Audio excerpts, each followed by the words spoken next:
coming up to the stage, but 5 months ago they took a look at my hip and they said, this is no good. So they took a crowbar and yanked it out and gave me a new one.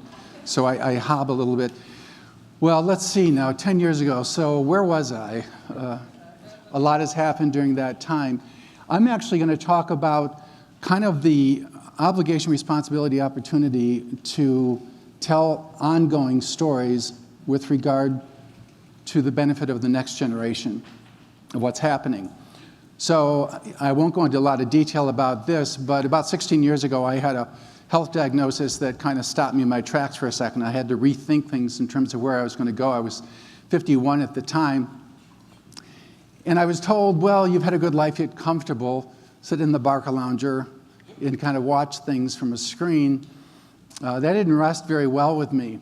So I decided, no, I'm going to strap on the boots and see the world, but see it from the ground. So I set out climbing mountains all over the world. And my last one that finished off the hip was last November throughout the Galapagos Islands. So 16 years ago, they said it's about done, and I said, I don't think so. Because there is this whole thing called the science of life, and then there is the art of living. And we kind of figured out the science of life. We have all the glossies for that. We have the charts for that. That's not the challenge. The challenge really is this thing called the art of living. The next 2 days, you're going to hear a whole lot about content.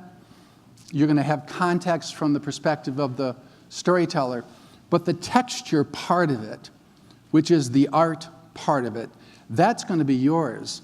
My dear, I think, spiritual grandfather, Joseph Campbell, used to talk about the fact that when people would say, what's the meaning of life, he would get frustrated and said, there is no meaning of life, it's what meaning you put into your life.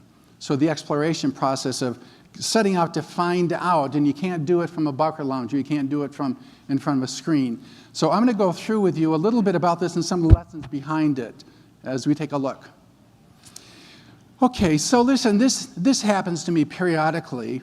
I will have these wonderful conversations with my mom and dad. I just did this last week, and in fact, over the last 15, 20 years, I've done it quite often. So there will be questions like, gosh, who's that funny-looking guy with the handlebar mustache in the album? What was his name? In the Depression, how did you get through the concentration camps? You knew that they were occurring. What was your reaction to all of that? 4 kids, how did you do it? By the way, how do you putty up a window? Because I really don't know how to do these things. Unfortunately, they were always one-sided conversations.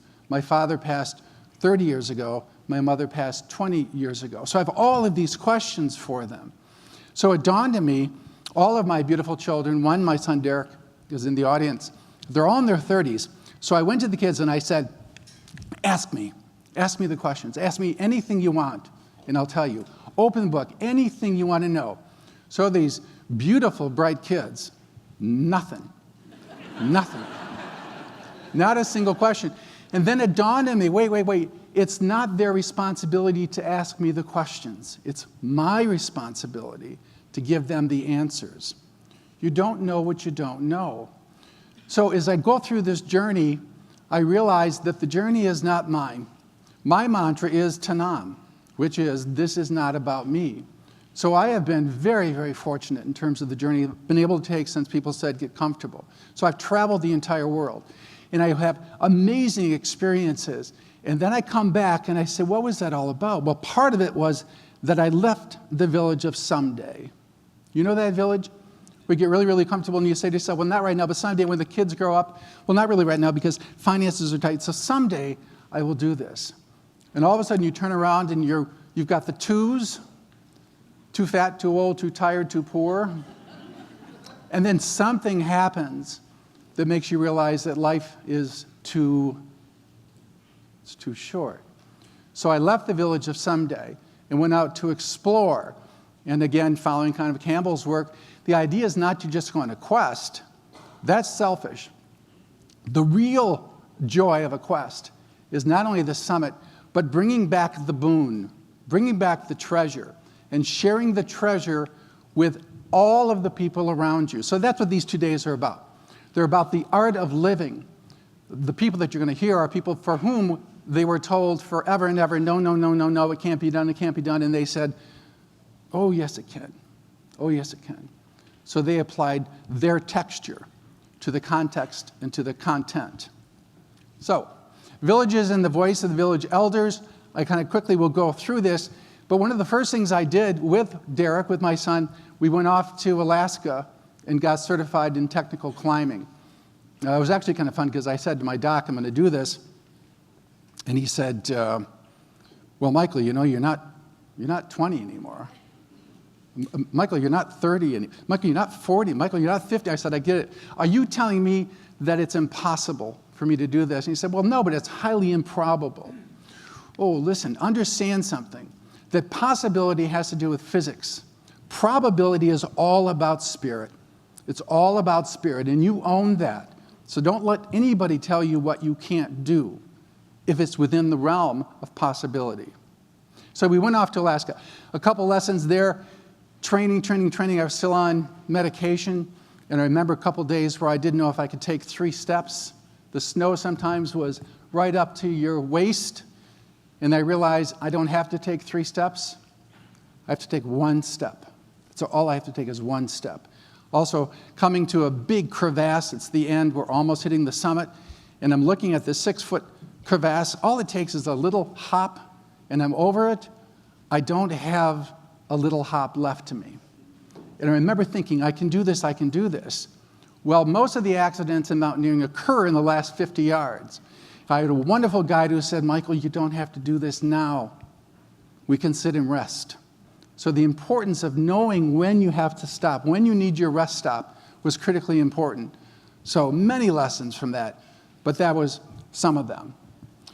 Well, since they told me I couldn't go to Alaska, I came back and I said, well, how about Mount Everest? Could I do that? And so he just kind of shook his head and he said, there must be something here for neurosis, maybe psychosis, I don't know, they can write for me, because you had to get permission to do this. You basically had to have a medical waiver before you went off to do this.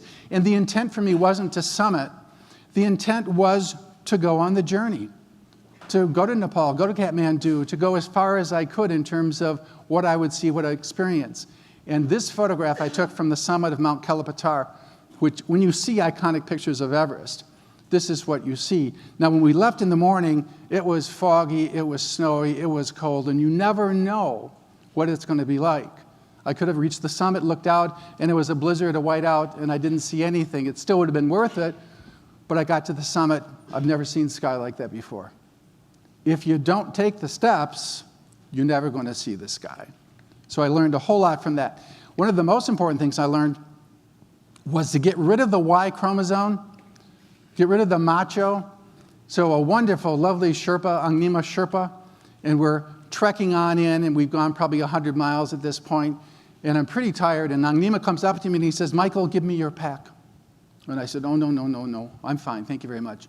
And he said, little guy like this, he said, Michael, give me your pack. I said, no, really, I'm okay.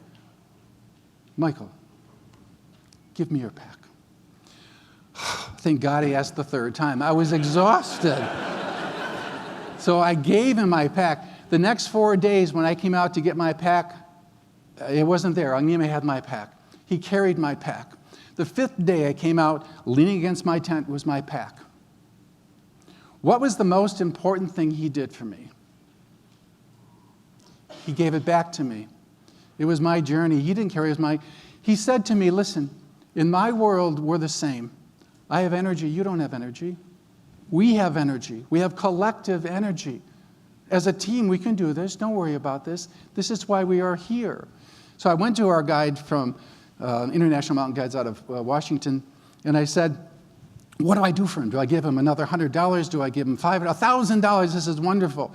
And he shook his head and he said, Michael, he wouldn't even understand your question. He didn't do it for the money.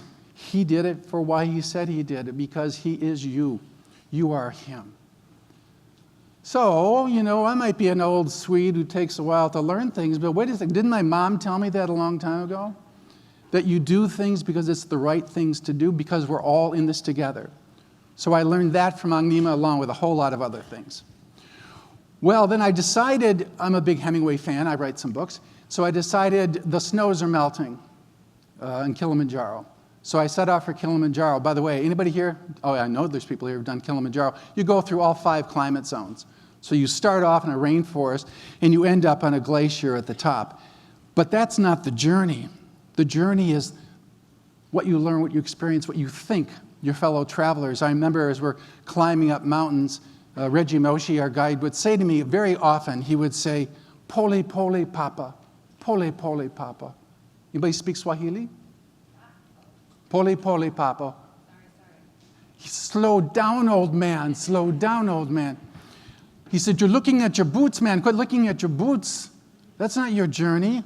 Look around you. Stand up, look around you at the beauty, the experience of this. This is not about a rock. It's not about the mud. It's not about the ice. It's about the journey, man." Did I know that? Did I have to go to Africa to find that out? I don't think so, but it planted it as a strong memory. So I did reach the summit. And I'm standing there looking out as day breaks over the continent of Africa thinking, what is this all about? Well, part of it wouldn't have reached there if it wasn't for other people in the group. One, the person in front of me was a gentleman from Buffalo. He had one arm, born with one arm. And he had climbed the highest peaks in every one of the states, and he was off after this, off to McKinley, to Denali, to climb. And he was in front of me, and when it got difficult, because we started off our last trek, at nighttime we climbed all night, snow and ice, and then got there. Whenever I felt fatigue, I would look at him with his one arm and said, "Man, I can do this, I can do this." And then my headlamp went out, because it got so cold I had the wrong kind of headlamp. One of the other guys had an extra one. And then one of the women on the trip, her knee gave out. In my backpack, I had a knee brace. I didn't need it. So together, we made it because we all shared our resources. Well, then I went off to, this is Salcantay Mountain Pass in Peru.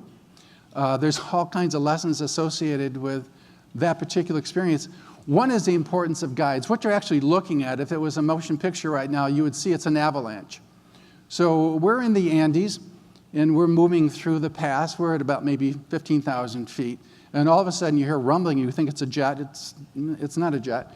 And I was using my video portion of my camera at the time, and I turned over and I looked and I saw an avalanche.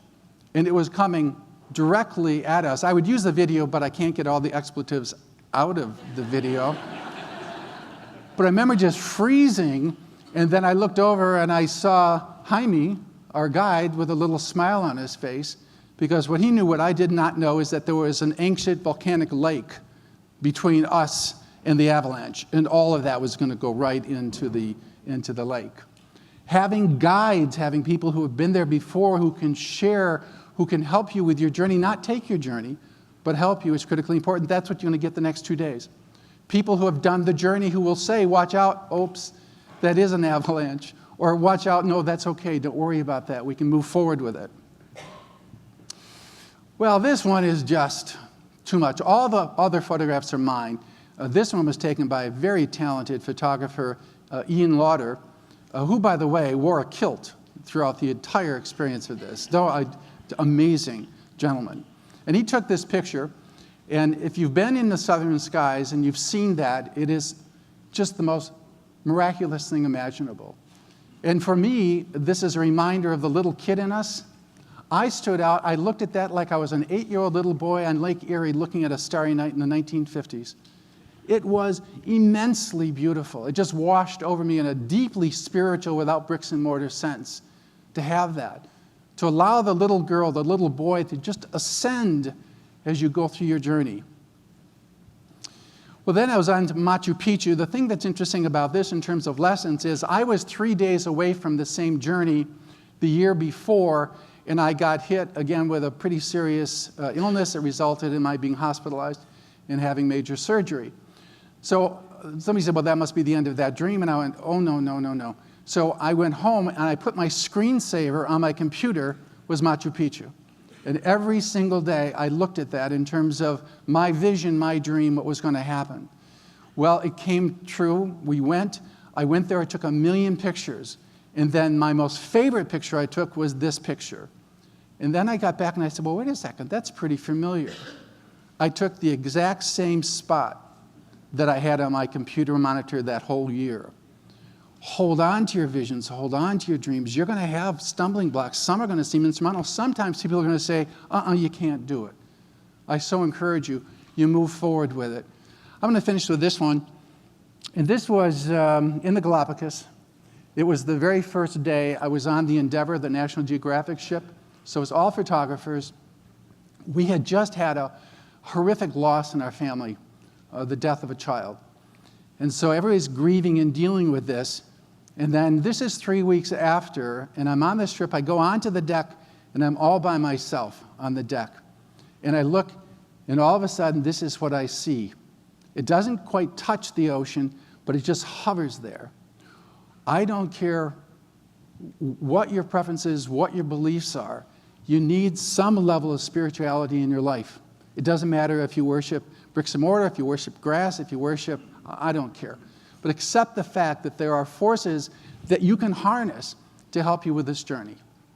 Well, with that, I want to wish you a wonderful, wonderful 2 days. Continue the journey. Share, share, share. Listen to their content. Listen to their context. And you make texture. Thank you very much.